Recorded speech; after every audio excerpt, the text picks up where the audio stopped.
Sportivité, agressivité, élégance. 3 mots pour qualifier le design de la nouvelle Alfa Romeo 159, confiée conjointement à Giorgetto Giugiaro et au centre de style Alfa. Ici, comme le veut le style de la marque, tout part de l'imposante calandre. Le capot en V, les 6 feux ronds enchâssés sous celui-ci et toutes les lignes de la voiture. Même le pare-choc s'efface sous la calandre, perdant ainsi toute son utilité. L'arrière est moins réussi, plus classique, il ressemble à la fois à ceux de la 156 et de la 166. On apprécie tout de même les optiques arrière cerclées de chrome. Dommage par contre que les poignées de porte arrière intégrées au montant sur la 156 reprennent ici leur place traditionnelle.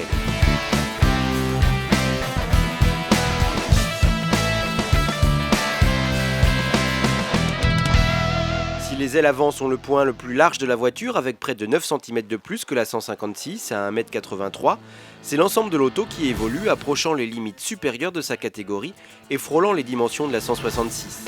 La 159 gagne ainsi 22 cm et demi en longueur à 4,66 m et 10 cm et demi en empattement à 2,70 m. C'est sur la nouvelle plateforme conçue avec General Motors du temps de leur alliance que la 159 est basée.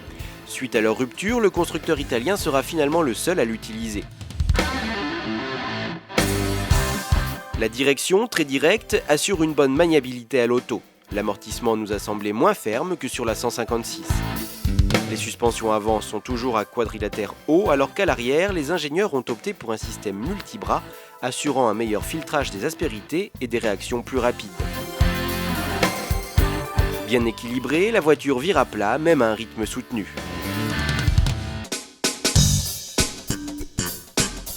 À l'intérieur, les prestations progressent indéniablement.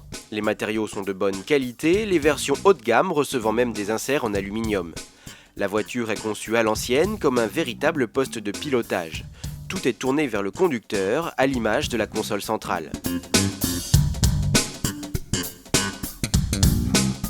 Richement dotée de série, la 159 propose dès le modèle d'entrée de gamme des 4 vitres et rétroviseurs électriques, de l'autoradio CD avec 8 haut-parleurs, des pommeaux et volants gainés de cuir, de l'ordinateur de bord, du régulateur de vitesse, des jantes en alliage, des antibrouillards avant et de la climatisation qui devient bi voire trizone en montant en gamme.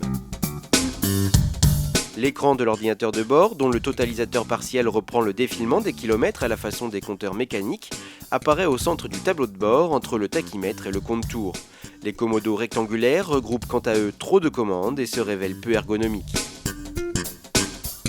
Si sur le papier la 159 affiche une habitabilité en hausse par rapport à la 156, avec notamment 70% de rangement en plus, il n'en est rien en réalité.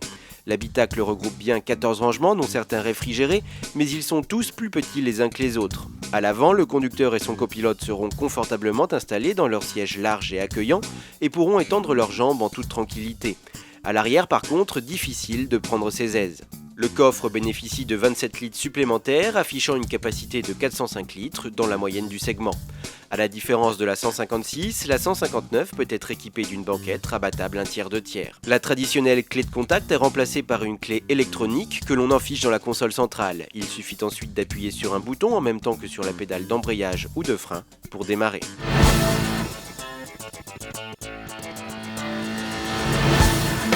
Essayée en version diesel JTDM de 150 chevaux, la 159 s'est révélée vive et franche au-dessus de 2000 tours minute, un peu juste en dessous. Avec 4 cylindres et 16 soupapes, ce bloc diesel est plus silencieux et presque exempt de vibrations. Équipé d'un filtre à particules sans entretien, il propulse la 159 à 210 km/h en consommant 6 litres au 100 km en cycle mixte. Très saine, la 159 est équipée de toutes les aides électroniques existantes à ce jour. Anti-patinage, aide au freinage, correcteur de stabilité, aide au démarrage en côte. Il suffit ainsi de 36 mètres pour s'arrêter en roulant à 100 km/h. Toujours sur le plan de la sécurité, la 159 est équipée du pédalier rétractable, des appuis-têtes avant actifs, de 8 airbags couvrant 10 zones dont les genoux. Quant à la coque, sa rigidité aurait été augmentée de 76%. Et pour améliorer le tout, les vitres ont été épaissies d'1 mm et la moquette est composée de mousse phono-absorbante pour un plus grand silence à bord. Seul ombre au tableau, la boîte de vitesse peu précise qui vient un peu gâcher le plaisir. Proposée à partir de 27 200 € en version 120 chevaux, 29 450 € en version 150 chevaux, la 159 est accompagnée pour 1 € de plus de 3 ans ou 120 000 km de maintenance hors pièces d'usure. Plus grande que la 156, mieux finie et mieux équipée, plus chère, la 159 veut directement concurrencer ses rivales allemandes. Commercialisée en France depuis le 23 septembre, Alfa Romeo veut en vendre 8500 par an dans l'Hexagone. La 159 marque le début d'une nouvelle génération d'Alfa dont les noms finiront tous par 9. À venir dans les prochains mois, les 149 et 169. D'ici là, la 159 recevra un gros 3 litres de essence de 260 chevaux, accouplé à une traction intégrale Q4 et sera déclinée en version Sport Wagon.